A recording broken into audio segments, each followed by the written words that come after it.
الشيح يتم شرب منقوعه مدة 5 أيام قبل النوم بهدف طرد ديدان الأمعاء لامتلاكه مواد طاردة للديدان هي السانتونين والأرتيميزين والسينيول، ويمكن تحليته بالعسل لطرد الغازات وعلاج الأمساك والتخلص من البلغم.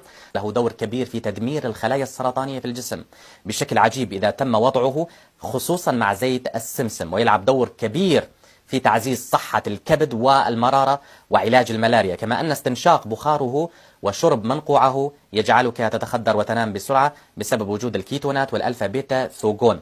يمكن استعمال زيته للتخلص من الصدفية وحب الشباب.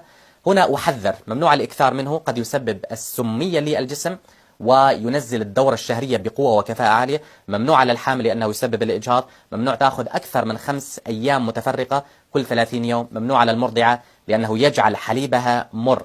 المقدار الموصى به من الشرب كل مرة 3 معالق من المنقوع.